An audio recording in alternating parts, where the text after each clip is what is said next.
Hey, good day to you all. Welcome to Purham Associates. I'm your host, Randy Purham, and we got a special guest with us today. His name is Torres.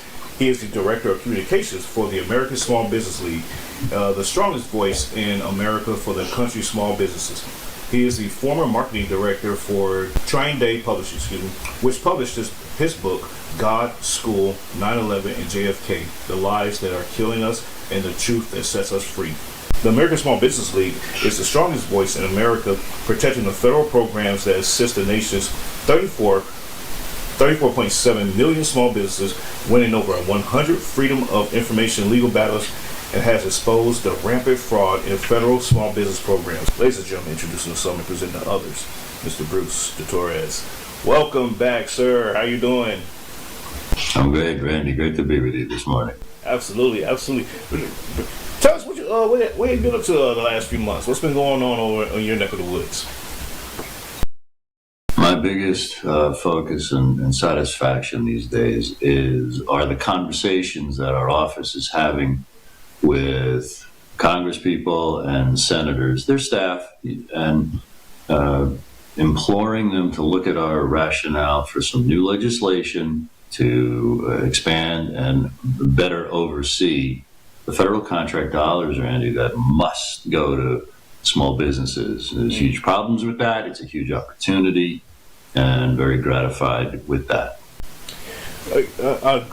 Thank you for that update, and I actually appreciate that very much, because there has been, I guess you could say, some bump in the waves there about federal contracting dollars going to more larger firms than to the small business owners that can do the same work, if not better work.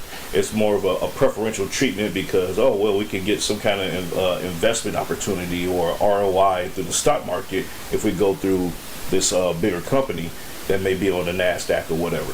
And I wanted to ask you, how is navigating those waters looking for the ASBL in terms of getting the federal government to say, okay, we'll forego the larger companies and support the smaller businesses?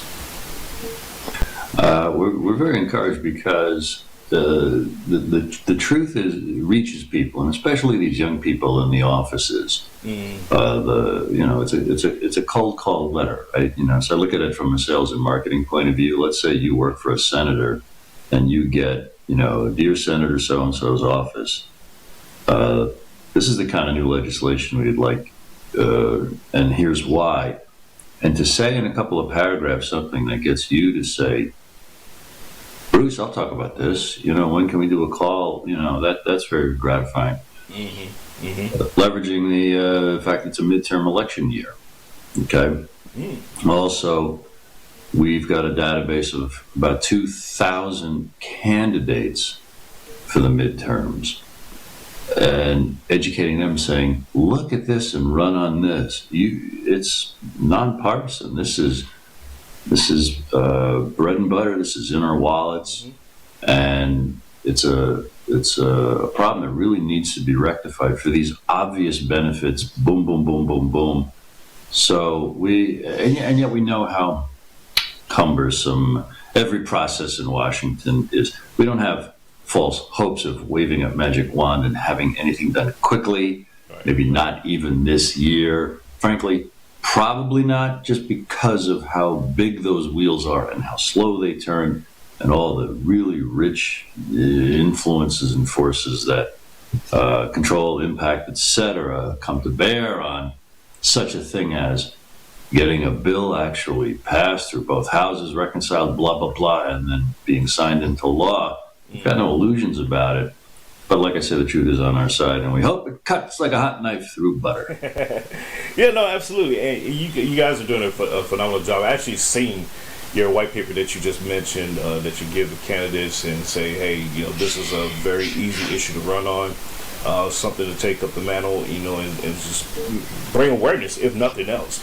The long shot for some candidates winning a race is 50-50. I like to say, although they may have no chance of winning, but it's always 50-50 when there's two candidates, because you never know what happens to the other side. I speak from experience there. But to that point though, a candidate that does have access to this information, in which you send out, they, it is a very easy topic to discuss, to bring to the forefront and say, hey, these are some issues that you're facing as a small business owner, and if I can get your support, I can help champion these issues on the campaign trail and bring even more awareness to what's going on, from the government perspective versus to the small businesses. And I've seen firsthand, with this white paper, that it does work. The small business owners actually appreciate the fact that you're paying attention to their kitchen table issue. It may not be the everyday family kitchen table issue, but it's their kitchen table issue, because they're sitting down, going through the book, saying, how can I bring in more business? How can I bring in contracting business? How can I, as a woman, and we're going to talk about that, as a woman, how can I center myself onto the stage of being taken seriously in the business world as a small business owner? And so I commend you guys for doing that work. But Bruce, I want to, yes, you're welcome. I want to get your thoughts on the current, I guess you say, elephant in the room, and it's the Iran war right now, and how it's impacting the small business sector, particularly the economy. With the gas price shot up almost $2 in some areas, from the mid $2 range to now it's almost $4 in some places. I want to get your thoughts on what's going on there as relation to the small business sector. It's tragic and heartbreaking.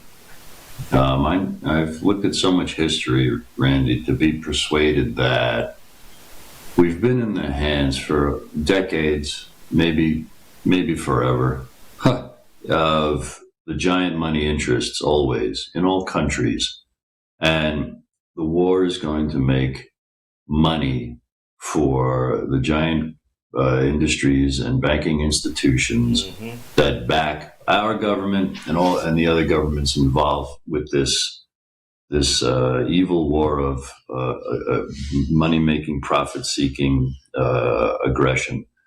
Because when people really want to make peace, they can come to the table and work things out. Okay, that's just what humans can do. It's one of our skills, just like brushing our teeth and combing our hair. It's just, we can do it. Okay. So the question is, how long will this last? The question is, how big a disruption do they, in quotes, want? Or how much money do they want? Or how much do they want to reset our countries and our civilizations? Because it could be as big as this. World War I was such a intended, engineered, horrific, gigantic, money-making, people slaughtering exercise, intentionally done. The Great Depression was also intentionally done to wipe out wealth and livelihoods to make money. World War II was the same. You could call these false flags, as well as, I'm going to go deep here, Randy, and it's just what I think I know, and I can take all comers and I can hear all sides. 9/11, false flags, self-inflicted. Muslims had nothing to do with it. The war on terror. It's one of these giant money-making projects, but also to socially and geopolitically re-engineer things to serve the powers that can impose that kind of thing. So was the recent pandemic, and the worst thing I've ever seen in modern human times. Are we going to be on platforms where we can say free speech without risk of being banned, blocked, or deplatformed, or anything? No. Can I speak freely? No? Yes, you can. You can. Yes. Oh, okay, good. Because I get banned and blocked all the time, but I still. Well, but go for it. Oh, all right. Well, I respect that, and I'll accept that invitation. Even COVID-19, especially the vaccines, are a biological crime against humanity that have crippled and disabled and killed. And this new thing, it's not just to distract us from Epstein.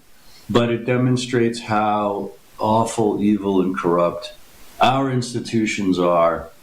And the bottom line is, you can bet that corrupt things will crumble and fall. It's just, will it be in our lifetime?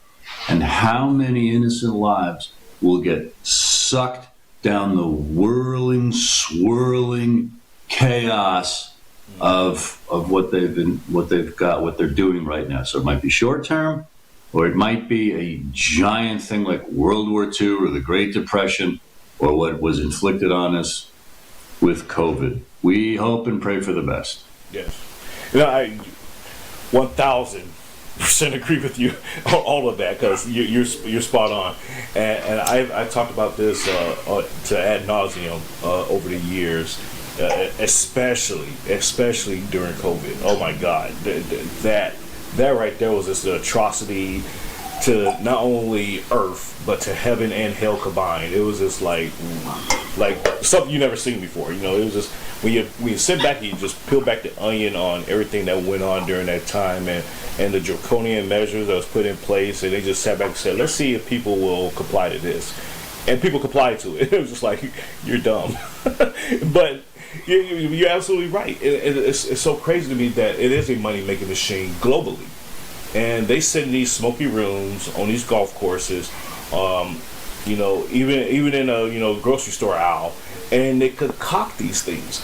And they say, hey, what are you doing tomorrow at 3 p.m.? Nothing. Okay, great. Hey, don't be in your office because we're going to bomb it, okay? And then, from there, you're going to make some money, and, some people are going to be sympathizing towards you and everything else. And then you turn around and you attack us, and then we go back and forth for a few weeks. And we're going to get some companies involved, and they're going to make a whole bunch of money, and they're going to give us some of the profit sharing, and there you go. Yeah, and it's just like, wow. It's just that simple, hon. Just don't care about the lives involved. Don't care about the consequences of these actions, the second and third order effects, if you will. Being in D.C., I love going to Washington, D.C., but I hate it at the same time. It's a love-hate relationship I have with Washington, D.C. For those that understand what I'm talking about, you know what I'm talking about, especially when you're going over to the Senate Hart buildings and where the congressional offices are. You see the vitriol that just fomates throughout that building, and they sit around and they just like, well, you're nothing to us, so we don't even know why you're here, so leave. And it's like, I own this. Like, I pay taxes, I pay your salary. Like, what are you talking about? Some get out security? And it's like, really? Wow. This is crazy. Wow. And people accept this. We the people, the American people, the everyday citizens, we accept these things and say, well, they're elected officials, we can't do anything to them. And it's like, we have this thing called elections. We have recall elections. We have so many tools at our disposal to end this corruption and to end, the bad politicians that are in office that have no interest in taking care of their constituency. So to that, I'm calm down. You put me on. You put me. You almost made me put my sermon hat on there. But you're absolutely right. You're absolutely right there, Bruce. And I thank you for bringing that point up. And because the small businesses in America have suffered greatly over the last, I would say, at best, being that I'm only in my 40s, I would say at best, for the last 40 years. And I've seen it growing up. They're pushed off, they're brushed off, and they're part of this system of either you can survive through the community, through community support, or you go away. I've yet to ever see a small business be qualified for a bailout from the government. I don't know if that's a thing, but you got big businesses like auto industries and banks and everything else. They qualify to get money from the government to stay in business. And it's like, well, what about that mom and pop shop, that's been around for 30 years, and because of inflation that you caused, how come you can't give them a bailout check and help them stay in business? We don't do that. Well, why not? Bruce, can you talk to us about that craziness? Yeah, it's it's part of the fact that, for all intents and purposes, the federal government is captured by giant corporate and banking interests. You could say it's an arm of corporate and banking interests. So there's lip service, and there's tiny little actions done that they can brag and say, this is for Main Street, this is for small businesses, but it's just dust compared to the monster is how laws, rules, regs, rulings favor, support, encourage, and help the giant corporate and banking interests. The musician Frank Zappa in the 1980s said, politics is the entertainment division of the military-industrial complex. So anything they announce that sounds like, like they're doing anything for small businesses, it's just, it's crumbs, okay? And as horrifying as our realities are, the great hope is educating ourselves and educating each other. It's never been more, maybe it's perpetual. Human nature has always needed to self-govern, and that was the great ray of light that the American founding was, the concept of self-government, the project of creating a brand new government on this giant continent with a preponderance of literate people, the white free people of the colonies that became the states, had something like a 90 or 95% literacy rate. So they really, and the best scholars became the politicians, and they really input on paper the highest ideals of aspiration for the good of humanity. And it is challenged, like all of civilization always has been, by the brutality of the strongest, who just take your lunch money because they can. The law of the jungle is might makes right. I can take your lunch money and shove and lock you in your own locker in school just because I'm bigger than you. And that's what the corporate banking powers are still doing.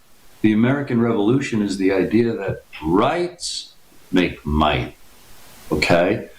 So even though the case can be made, you can't fight City Hall, we're all screwed, this empire is going to collapse just like all the empires in the past. There'll be tons of innocent victims who are destroyed in the process, and what few survivors survive will crawl out of the wreckage and build little huts and hovels and scratch wood together to start learning how to make fire all over again.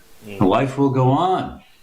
But in the meantime, I say it like this: we're tied to the tracks and there's a train coming, okay?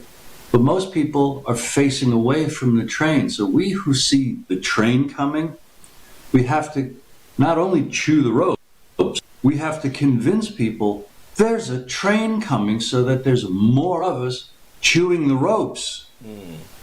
But when people hear the conversation like this and they say like, oh, it's not that bad, oh, you guys are just doomsayers, blah, blah, blah. It's like, okay, I could recommend the books.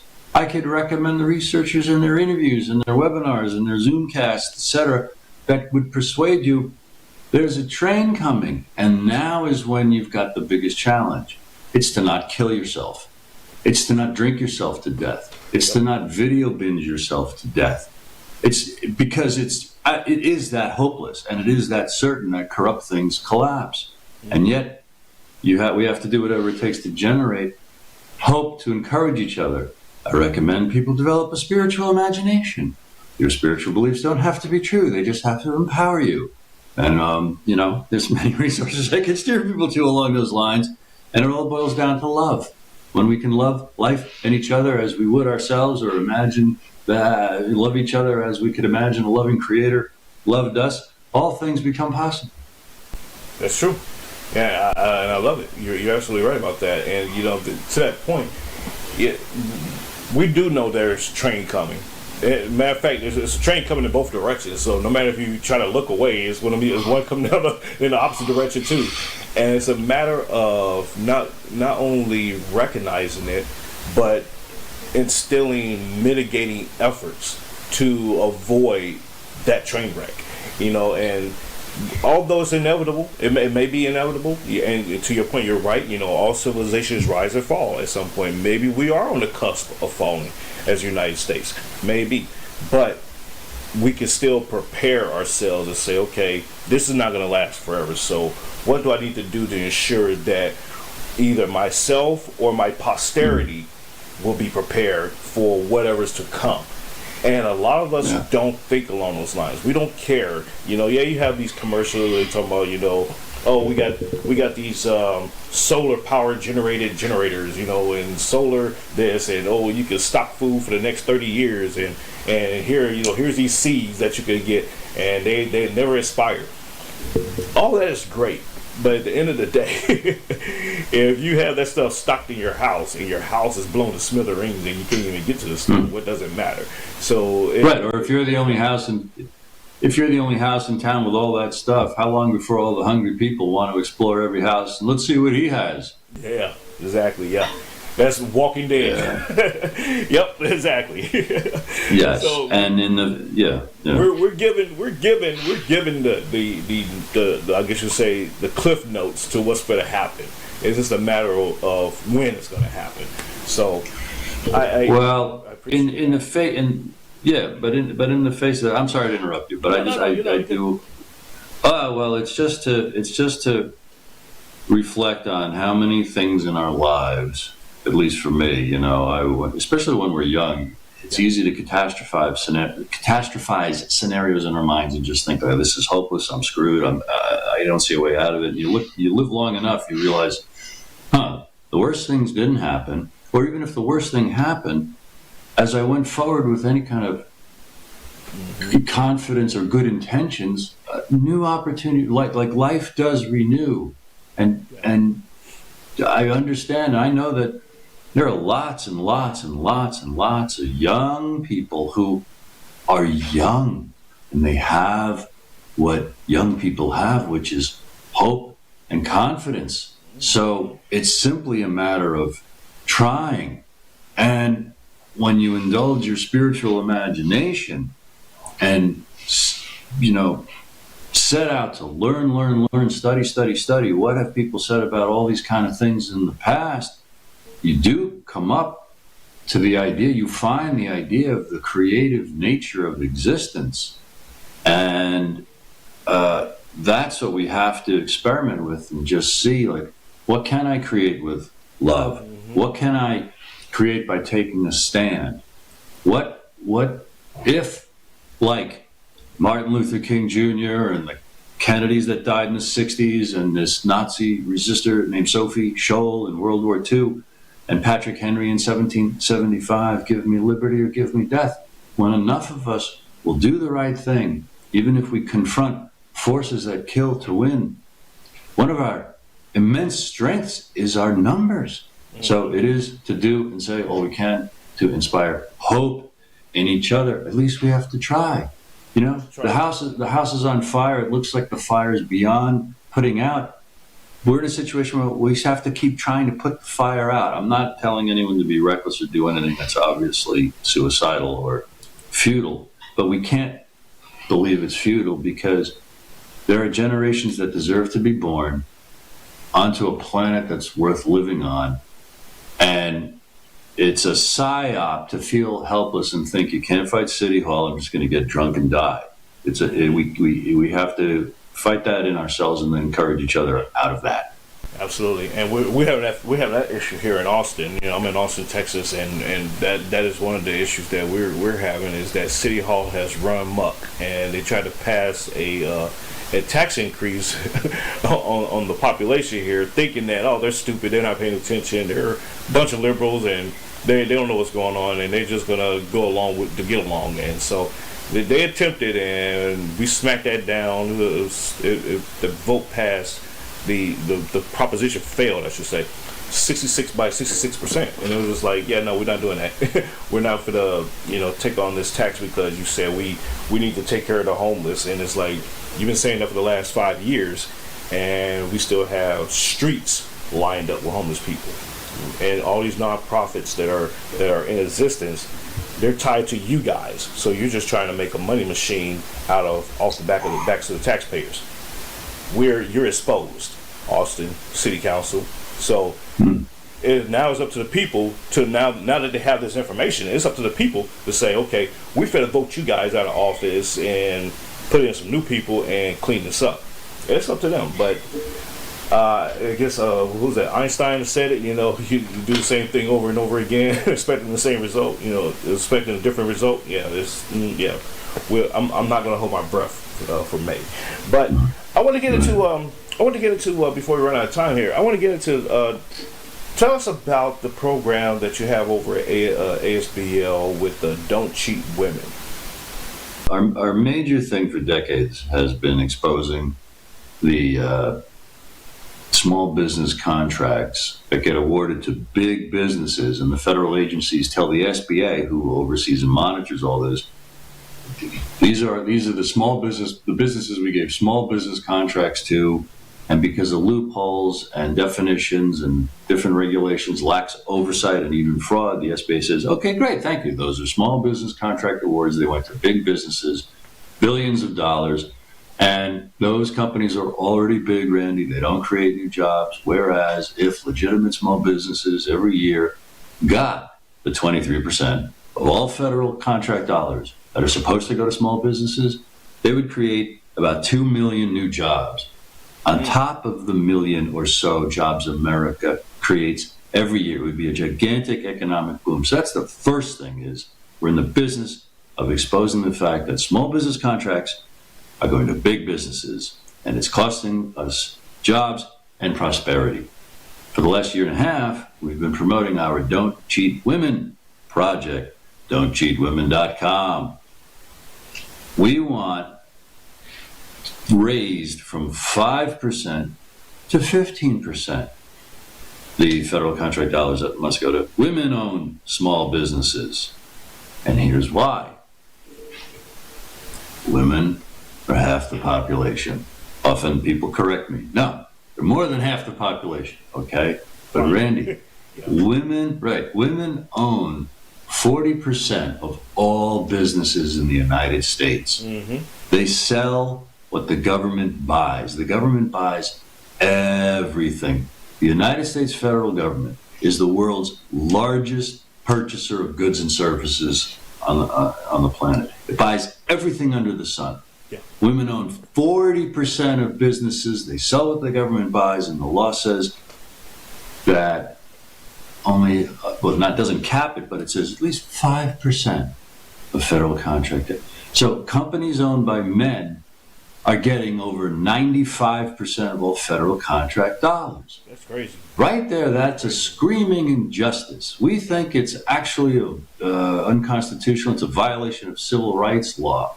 But just like small businesses don't really get the 23% of contracts dollars that the government says they get every year, the government says we've only met the 5% women goal twice in the last 30 years. But as we've looked at it and others looked at it, women-owned small businesses are really probably getting less than 1% of federal contract dollars. Wow. Now, here's the context.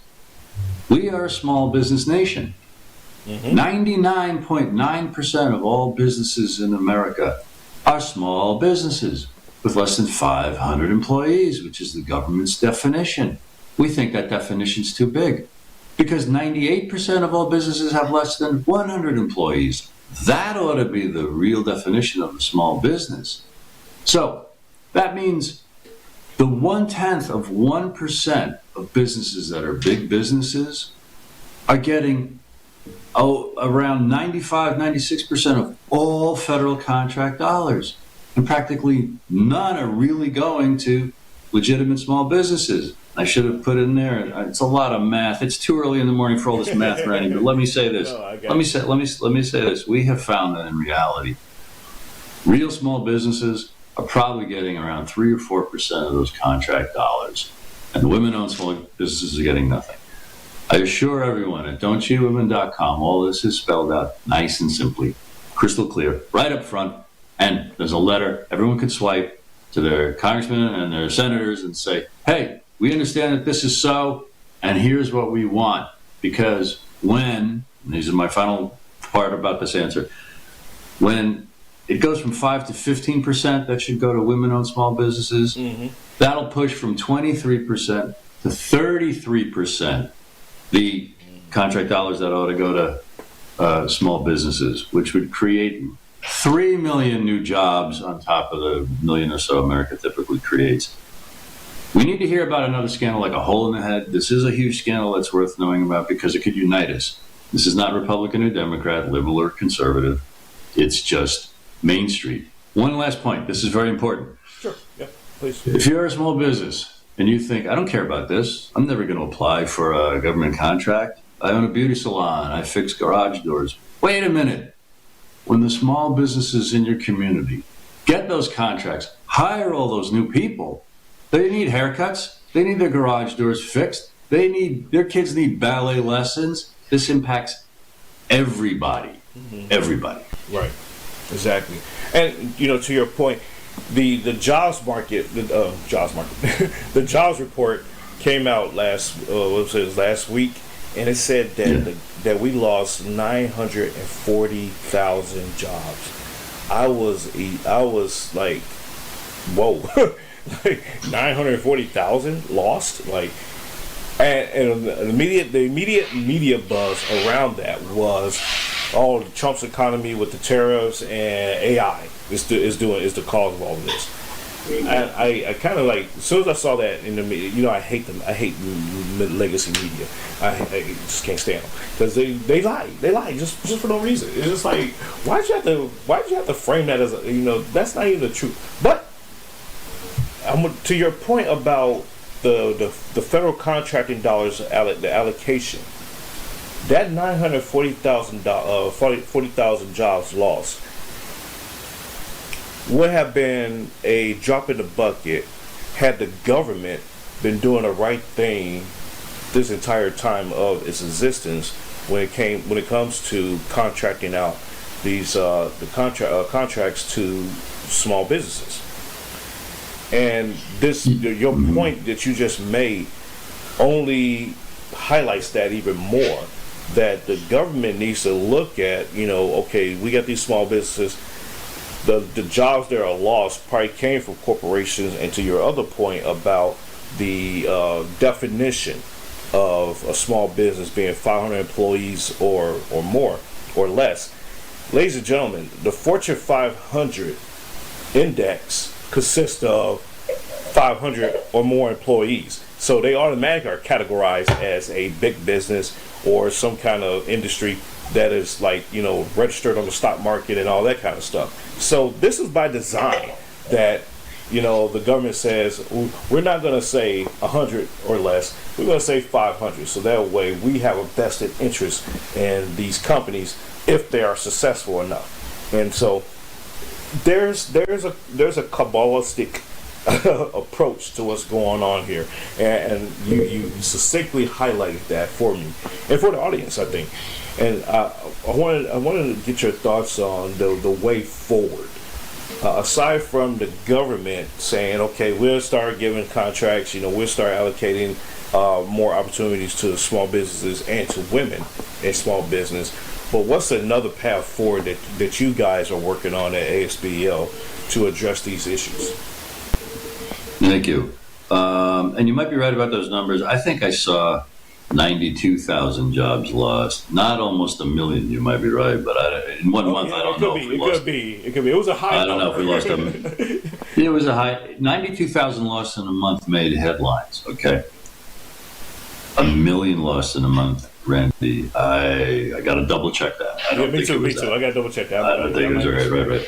Yeah. At the ASBL, we're focused on just this, which is raising awareness of the small business contracts, that the billions of dollars that go to big businesses that ought to go to small businesses, and our Don't Cheat Women initiative. I want to say a couple more benefits of that before I answer your question about what else we might be doing as a way forward. What's at stake is not only the extra jobs when that woman goal gets raised, It's this urgency. Men earn and save more than women. Women are doing better in graduating with higher degrees and even creating new businesses. Women are doing very, very well. But everything that can get them up to being economic equals is necessary because men are richer. Men dominate in politics in America across the board. And here are the many ways, okay?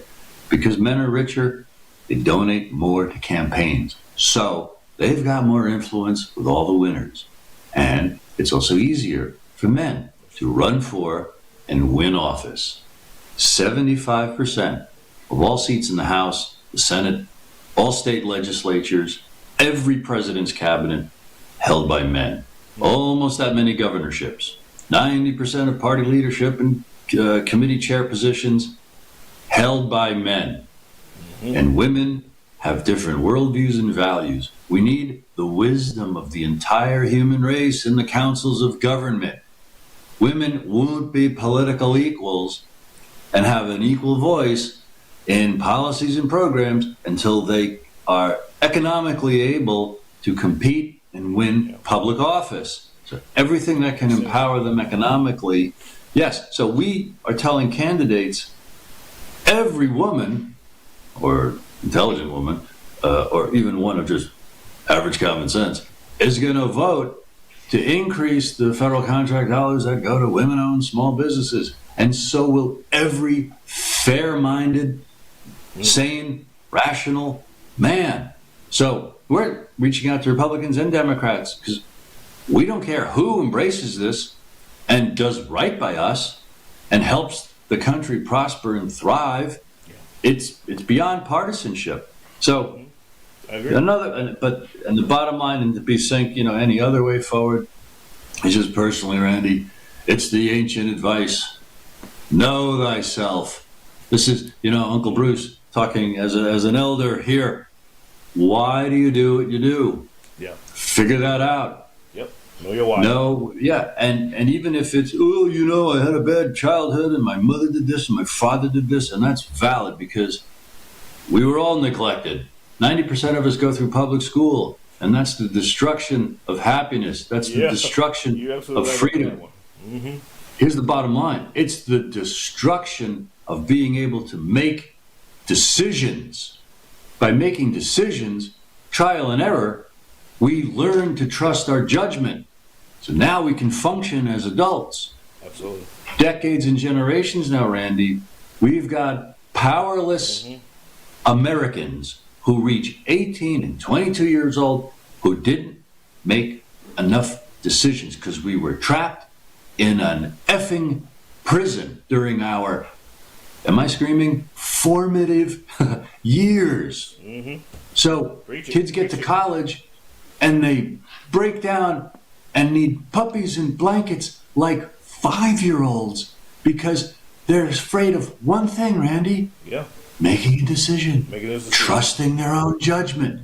So when we admit that and recognize that, now we can ask the question, what do I want? I want to be happy. Yep. And now you're invited to consider help others be happy is the most powerful and immediate way for you to create your own happiness. Now all this is called what? Self-government. Now you know what to ask a representative. This is what I'd like you to do. You won't do it? I'm going to run for office. And I'm confident that so many people will say, hey, I want those things too. Randy, I'm voting for you. Bruce, I'll vote for you. I'll do those things for we have to know what we want. Life, liberty, and the pursuit of happiness. Clean food, clean air, no wars. We want everyone to prosper and thrive. And you're going to come up against the bullies. You're going to come up against the a-holes, who've got, the money and the power, and that's just life. It's either it's that courageous life pushing forward into this, or it's just retreating into the turtle shell of your little apartment with your little video games and your beer and your drugs and your depression and your suicide. What's the choice? These are the choices. Yep, you're absolutely right. And I used to always say to my soldiers, you know, you're not a product. You are a product of your decisions, not your circumstances. And they always look at me and they say, well, you have to be in a position to make a decision. I say, you're in a decision to make a decision. You're in a position to make a decision every day. When you wake up, that was a decision to get out of that bed. You know, so and what you do with the rest of the day forward is your decision. And so I tell people, miss me with the excuses, miss me with the drama in your life. You still had decisions. You still could have, you make decisions all the time. And you're absolutely right. And ladies and gentlemen, to that also, I am going to make a correction. You're all right, Bruce. It is 92,000 jobs in February that was lost, and it brought the unemployment rate up to 4.4%. And so, the sharp that is it's still a significant loss, one way or the other. Yeah. And so, but yes, I want to clarify that. And tell us, where can people follow you and support you, sir? And thank you for the awesome conversation. I loved it. So this is likewise. This is definitely much needed today, and this to kick off the week for everybody as well. So, but please tell us where they can follow you and support you, sir. Thank you so much. ASBL.com is our main site, American Small Business League. You'll see our history and the facts and figures about the diversion of billions of dollars in small business contracts going to big business, and the federal government says, oh, they went to small businesses. Don'tCheatWomen.com, that whole initiative. And also on YouTube, we've got 2 channels. American Small Business League, where you'll see conversations like this, our media appearances where we dig into these kind of things. And our channel, American Small Business League podcast, where we interview candidates for Congress and learn where they're coming from. And you'll be blown away by the idealism. There is so much hope and optimism by really good people who would love to replace, the professional stooges, pawns, and puppets that occupy too many seats in the Congress. So there, 2 YouTube channels and our 2 websites. Thank you. Awesome. Yes, no problem. Thank you again, and be safe out there, Bruce, and keep doing what you're doing. Truly appreciate you and all the hard work that you guys are doing over there at ASBL. It is much needed, and I hope y'all are successful in the return to the legislature and getting some bills passed and getting some small businesses awarded the contracts and the monies that they deserve. So thank you once again, and be safe out there. Thank you. Thank you.